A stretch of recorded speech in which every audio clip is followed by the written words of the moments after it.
Hello, how's it going? And welcome back to episode, I think, 34, 35 of Frankie's Football Reviews.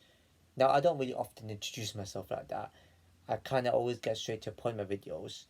I mean, it does come across a bit rude, I know, but I've said it in my earlier videos. But, my friend did recommend just introduce myself a bit more, just give out my actual name. I mean, I don't often do that, although I should, to be honest. But yeah, it's trying out new things. I guess I'm still pretty neutral with this stuff, anyways, getting hang of it.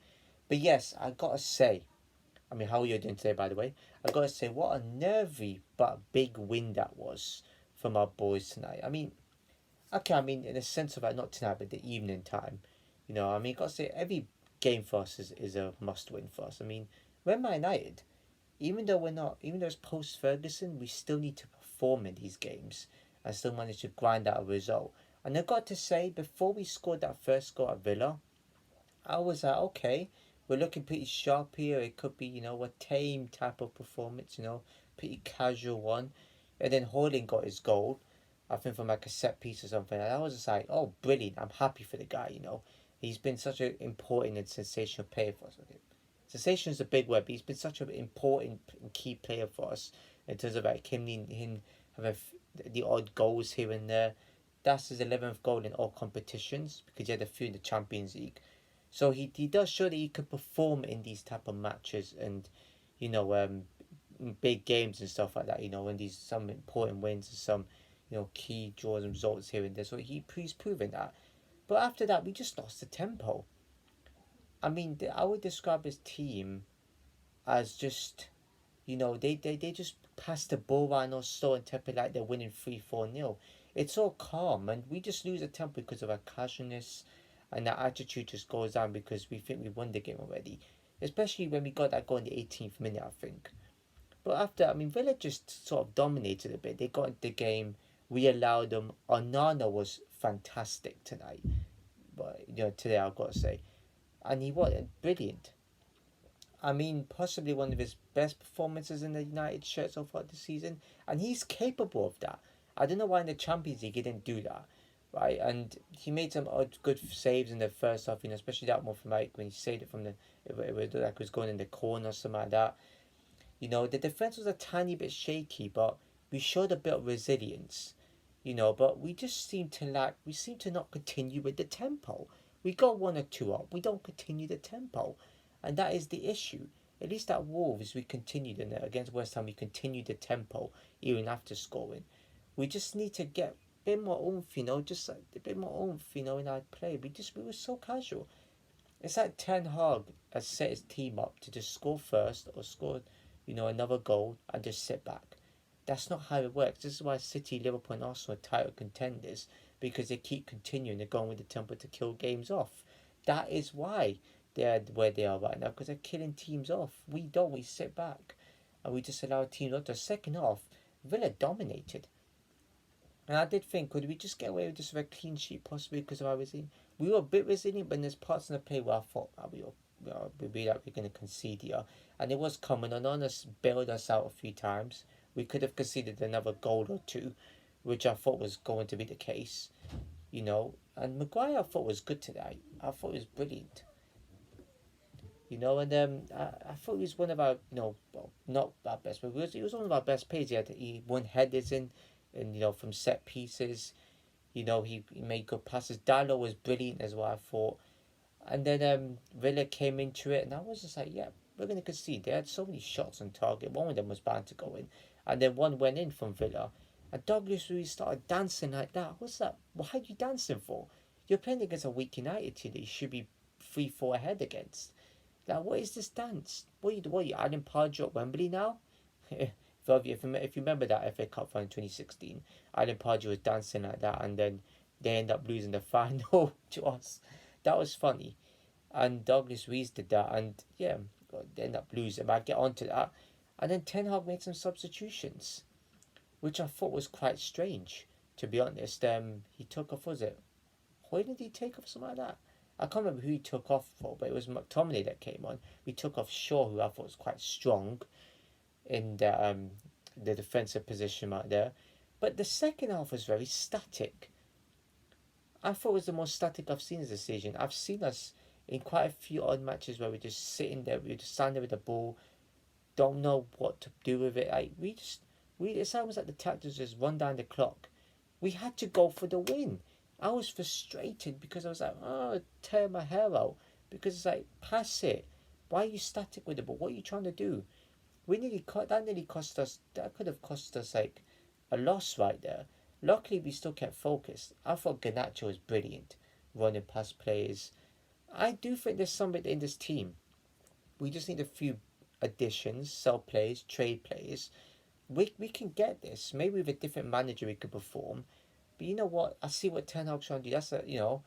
He's proven that he can make this United team play a little bit. Like, we're not way behind that Chelsea is, and Chelsea's got paid tomorrow night at Palace, which should be interesting. But 10 points ahead of you, not Chelsea, the Blue Cockneys.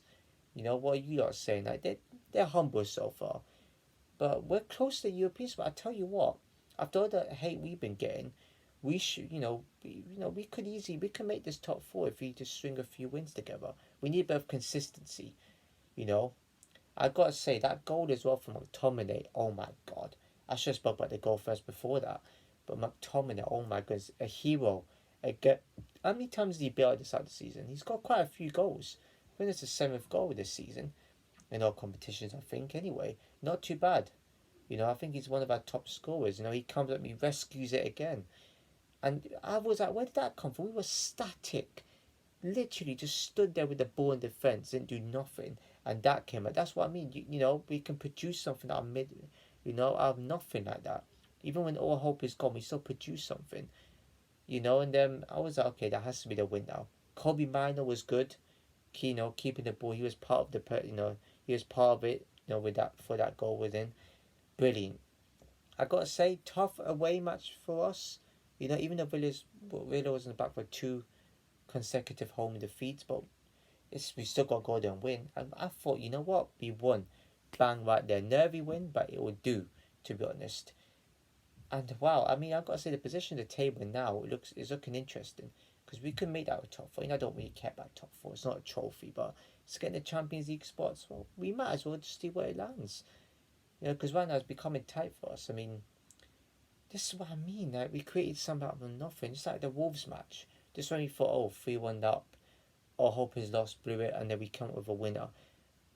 It's three league wins in a row for us now. Where's that come from? And how many goals are scored for that now? I think 9 goals scored now in 3 matches. That isn't too bad for a team that leaks goals and don't score often. It seems like a tiny bit of an improvement, bits and pieces. But you know what? It shows that we got a winning mentality to us. I mean, that's our fourth in our competition because of Newport. But it feels like we haven't lost for a while. We've had 13 losses this season. It doesn't feel like it. Like we've had losses and wins. We've only had 2 draws this season. It isn't too bad. We just need to do more. Have a bit of oomph. Like, I seen us against Tottenham, 2-1 up at half time. We lost tempo. We could have easily continued that. Why did we stop? And I think it's because we're afraid of conceding. This team's afraid of conceding. The Ferguson teams, you watch videos of Ferguson, right? No matter what year you were born, watch them. They have a never say die attitude. Even they were 2-3 goals back, they're still trying to find a way to come back. This is what this team needs. A bit of just be less scared on the ball. Instead of just just being static and just afraid of conceding. And Tottenham winning, that annoyed me a little bit, to be honest. I mean, them getting that goal right there in stoppage time, they deserve top 4 probably after that. I don't know what's going to happen yet. Arsenal, Liverpool, City winning. I mean, come on, City and Arsenal. Do not let Liverpool win this league. I could take the sacrifice of Arsenal winning. I do not mind. I'm not a Tottenham or Chelsea fan, so I can deal with that. And then you got the relegation battle's hotting up. You got Sheffield United winning at Luton, one of the worst teams in the league. What's that about? And then you got who was it? Burnley at Liverpool, a routine win. That City got a comfortable win in the end. From Haaland, he's proven to still be doing the business. Arsenal that thumping victory, 6-0 at West Ham. Wow, what's going on with West Ham there?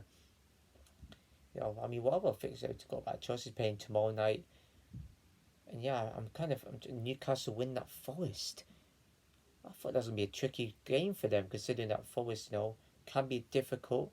Well, we got beat there, which just looks a bit embarrassing now. But Newcastle are proving to be catching us up too. Don't mark them off for European spots. Same with Brighton. Brighton lost at Tottenham. Brentford, my London club, won at Wolves, got a comfortable win. It's mad that Wolves scored 4 at Chelsea. We can't score at home to Brentford. Isn't it strange how this all works? Literally, Everton as well. I mean, I forgot who they played now. Oh yeah, Everton played at City. They didn't need to lose that. They had to still.